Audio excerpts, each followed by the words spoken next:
It's time for Kingdom Hearts to grow up. Kingdom Hearts 4 was announced over 2 years ago, and its absence from any recent showcases, as well as what looks like a lull in Square Enix's release calendar, means that an update is quite possibly right around the corner. This leaves plenty of room for speculation about what the latest entry into the 22-year-old series might look like. As the story goes, the original Kingdom Hearts was conceived as an idea in an elevator ride between execs at Disney and at Square, and they both had a bold ambition to seamlessly blend classic Disney characters, worlds and stories with elements from the Final Fantasy series into a brand new and unique experience. It was an unlikely collaboration, and one that could have gone dreadfully wrong, but the developers have managed to find the sweet spot. Its popularity and success at the time cannot be overstated. It currently sits at 85 on Metacritic and managed to sell roughly 4 million units worldwide within its first year. Bear in mind, this was a PS2 exclusive title back in the day when games released at different points in the year across different territories. Compare that to what Square Enix has pushed recently in juggernauts like Final Fantasy XVI and Final Fantasy VII Rebirth, both of which are thought to have sold around 3 million copies or so in their first year, and you can start to get a sense of just how big Kingdom Hearts was at its peak. The latest figures suggest that the entire Kingdom Hearts series has sold over 36 million units. Since the original title, the Kingdom Hearts series has grown and fleshed out its story over several sequels, prequels and spin-offs, as well as final mixed definitive re-releases of some titles to provide new content for different parts of the world, well before DLC and patches were commonplace. In the case of some titles, there were even full remakes, a relatively novel concept at the time if you can believe that.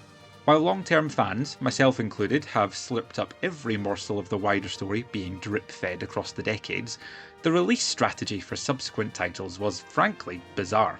While Kingdom Hearts 1 and 2 were on PlayStation 2, each spin-off initially released exclusively on a different platform. For example, Chain of Memories released as an interquel, bridging the gap between Kingdom Hearts 1 and 2, but it was originally only for the Game Boy Advance. The next spin-off, Birth by Sleep, was a prequel set 10 years before the events of the first game, and released exclusively on the PlayStation Portable.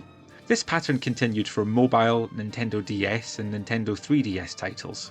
Coupled with what many believed to be an increasingly convoluted storyline, some felt that Kingdom Hearts had started to become inaccessible to all but the most determined of fans. There are plenty of others who break down elements of the story more thoroughly than I planned to hear, but the villains and heroes alike shared many names, pseudonyms and appearances that could be reasonably hard to follow. For example, we are introduced to Ansem as the main antagonist, who later turned out to be called Xehanort, pretending to be a man called Ansem. But it wasn't actually Xehanort, it was his Heartless. And then you also fight Xehanort's nobody, called Xemnas. Xemnas is an anagram of Ansem with an X in it, formed when he called himself Ansem and split himself into a Heartless and Nobody. They look identical, by the way. The real Ansem is actually in disguise as a character called Diz, while Sora's friend Riku manifests physically as Xehanort's Heartless when he uses the powers of darkness, and he introduces himself as Ansem to Diz, who you'll remember is the real Ansem. Riku manifesting the power of darkness is not to be confused with a cloned Riku replica, or Dark Riku. Xehanort is also the name of a much older man in the prequel who actually possesses a character called Terra, changing his appearance into the younger Xehanort we met in the first game. This younger Xehanort is not to be confused with a much younger Xehanort, helpfully referred to as Young Xehanort. And if you manage to stick around until the end of Kingdom Hearts 3, you'll meet all of these versions of the same man at the same time. Clear as mud, right?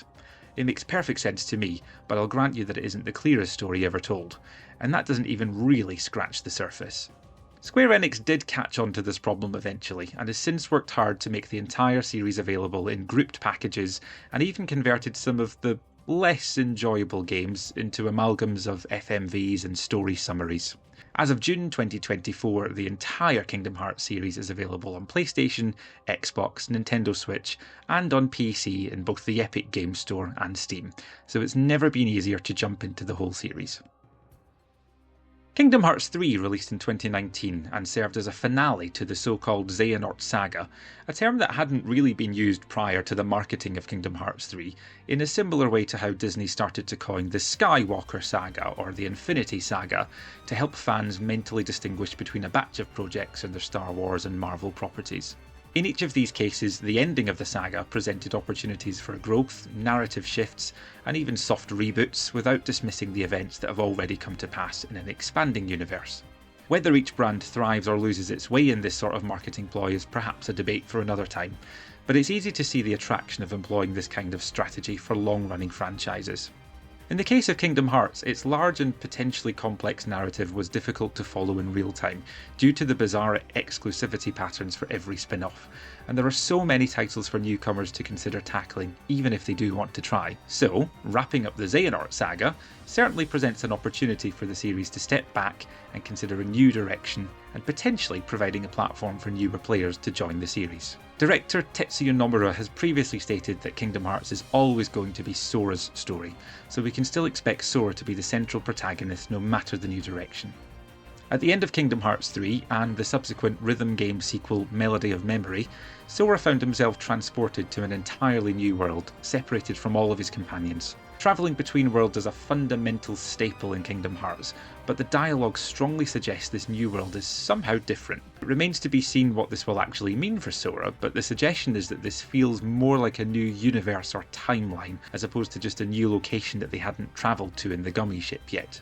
Being cut off from Mickey Mouse, Donald Duck and Goofy Goof while being transported to a city akin to one in our own real world seems like a conscious decision to begin a soft reboot, or at least a reframing of Sora's journey going forward. Sora's new location is visually and artistically different from the typically colourful classic Disney worlds we've grown used to, like Agrabah from Aladdin or the Pride Lands from The Lion King. Sora's now in a world called Quadratum, with clear influences from a modern-day Shibuya. Although some seeds were sown towards the end of the Xehanort saga to give reason for another sequel, we really have no idea where the story might go from here.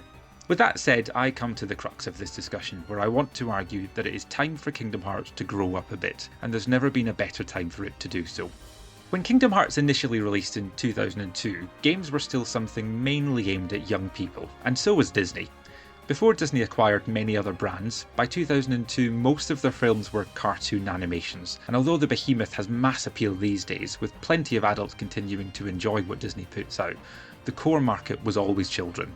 All of that is to say that when it was first released, Kingdom Hearts was aimed at children and teenagers. Cut to Kingdom Hearts 4 coming out in the next few years, hopefully. It's not hard to imagine that the same target demographic might find it hard to jump into a series that might be a decade older than they are at least. Core Kingdom Hearts fans like me are now in our 30s and 40s. Something that hooked me into a game when I was 11 years old is not always what I'm looking for at this point in my life. As much as the original games will always bring me joy, and I will happily replay most of them, I think I've had my fill of helping Winnie the Pooh's friends get back together, or singing songs from The Little Mermaid, and overcoming darkness with the power of friendship and the classic Disney princesses. Since Kingdom Hearts was originally released, Disney has acquired some major additional properties, chief among them being Star Wars and Marvel. I'll leave others to decide whether that's been a net good, but in the context of Kingdom Hearts, Disney's spending spree has provided a lot of new toys for Square Enix to play with. Disney has no shortage of films and titles to draw from, but over the last 22 years, we have inevitably explored the most popular already, and the vast well has started to run dry. There are some notable films yet to feature in Kingdom Hearts, but not many are likely to be candidate worlds for Sora to explore. Disney has gradually moved away from having iconic villains in their films, and Kingdom Hearts has always fundamentally been about heroes and villains, right and wrong, light and darkness. I have every faith that Tetsuya Nomura would find a way to make some of the newer titles fun in the same spirit as previous games. I'm thinking of Sora visiting the world of Inside Out and having to help Riley overcome some of her darker emotions, for example. I do think that well might run dry fairly quickly though, and it could be hard for Square to make an exciting adventure that moves the story forward in an Encanto world, or for Sora to have much to do if he met Luca or Moana. On the other hand, what happens if Sora lands in a Marvel version of New York? Spider-Man swings in and teases him for his staple clown shoes. Charles Xavier could be keen to help Sora control and unlock his true potential. Deadpool could address how convoluted and silly the history of the series has been. Nick Fury might try to recruit him after initially thinking he was a threat from the multiverse. Tony Stark might lend Sora a Hulkbuster as a summon. This is a well that can flow for another 2 decades worth of games, easily. And that's just Marvel. Some sleuths already think Star Wars worlds have been teased, and if Sora doesn't end up in a Keyblade fight with someone wielding a lightsaber in the very near future, someone really isn't doing their job properly. There's nothing inherently more mature about Marvel compared to animated Disney classics, but Marvel and Star Wars worlds involve people who have the potential for more layers to their character than the typical Disney princesses and heroes in whose worlds we've shared for the last few decades. Disney still presents as a family-friendly company, but it's obvious that they've tried to expand their appeal to a wider market, and some of their shows and films have explicitly tried to take on grittier, darker tones and appeal to more adult audiences. For Kingdom Hearts, this is perfect. Kingdom Hearts 4 is a chance for the series to bring in brand new players, or even players who jumped off over the years. There are many new properties and decades of beloved stories to retell and reimagine, all of which can be distanced somewhat from the cartoonish animations and stories that adults might find off-putting. Another notably absent set of worlds so far has been, oddly, any Final Fantasy-based worlds. Some of the more popular characters from 7, 8, 9 and 10 have featured already, and they were woven into some of the original worlds we visited, but there are plenty of games in the Final Fantasy series with some iconic locations yet to be explored. We could easily visit Valisthea and have Sora team up with Clive from Final Fantasy XVI. This is the latest Final Fantasy to take on a more mature theme, and it could pair well with a new approach to depicting Sora's story. I'm already envisioning the Keyblade transforming in a way that matches Clive's iconic abilities. This is also a chance for Sora to grow up more as a character. In her 22 years, Sora has only aged about 2 or 3 years in the games, and firmly remains a teenager, but he has seen his fair share of action and tragedy. Up until now, Sora has been a pure being. He is uncomplicated, he is happy, heroic, and just. Those around him have struggled more with their roles and fighting dark urges, but never Sora. It's been key to the overall story for him to be pure. He's not perfect, he can still be childish, and he's had his moments of weakness, but he's not changed much as a person over the years. This is an opportunity for Sora to grow, evolve, and face new challenges. He's alone now, without his friends and strongest bonds. His place in this new world is unclear, and currently has no definite purpose or villain to fight. As adults, if we're to be reunited with Sora in a new story, I think we all deserve to have a more well-rounded Sora. I don't need to hear him drop an F-bomb or be pushed to the brink of devastation, but I do need to see some less childlike innocence and purity, and a broader representation of complex humans. While Kingdom Hearts has always heavily featured Disney properties as the base for its worlds, it isn't entirely just made up of cameos. There's been an increasingly large original element to each of the games, with many characters made purely just for the series. Kingdom Hearts 3 boldly introduced a game within a game concept, where Sora was sucked into a video game called Verum Rex. Fans of the wider Final Fantasy series quickly saw some extremely blatant parallels between Verum Rex and Tetsuya Nomura's ill-fated and cancelled take on Final Fantasy Versus 13, which was scrapped and eventually reworked into Final Fantasy 15 under a new director. Since then, many have wondered whether Nomura plans to do something with many of his abandoned ideas and incorporate them into Kingdom Hearts. As if speaking directly to those of us who want that to happen, the Kingdom Hearts 3 DLC featured a new secret boss fight with a character featured from Verum Rex, whose subsequent scenes mirrored those from Final Fantasy Versus 13's trailers, signalling that Nomura clearly intends to reboot his original vision into Kingdom Hearts. While Final Fantasy is a beast that is always changing and feels like it has a lot of demands from senior executives at Square, Nomura is essentially the creator and mastermind of Kingdom Hearts. It's easy to see how he would have more freedom and trust to play with his artistic vision in the Kingdom Hearts series compared to the Final Fantasy series. Final Fantasy Versus 13, Quadratum and Verum Rex all share the same darker colouring and more sombre orchestration we've seen from Yoko Shimomura's absolutely brilliant scores in the past.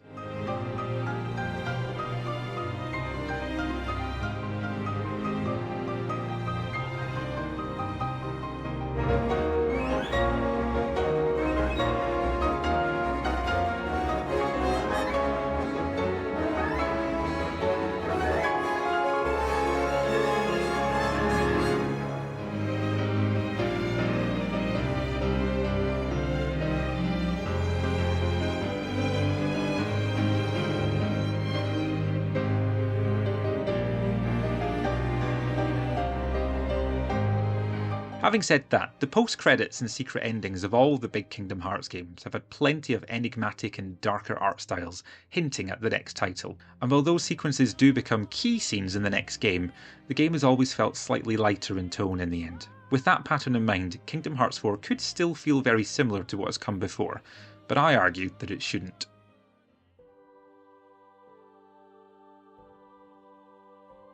In the end, Kingdom Hearts 4 will be what it will be, and I have every faith that Nomura and his team will develop another unforgettable experience. But this can and should be a major turning point for the story to grow into something new and more mature. Square and Disney have a difficult challenge ahead of them in trying to bring new fans to a long-standing series without alienating the people who have been there since the beginning. But when those people have been here for over 20 years, it will be key to consider how our interests and perspectives have changed. What are your thoughts on where Kingdom Hearts should go from here? Do you agree, or do you have a different take? Let me know in the comments below. And if you appreciated this video, please don't forget to like and subscribe to help the channel grow. Thanks for your precious time, and I'll see you all in the next one.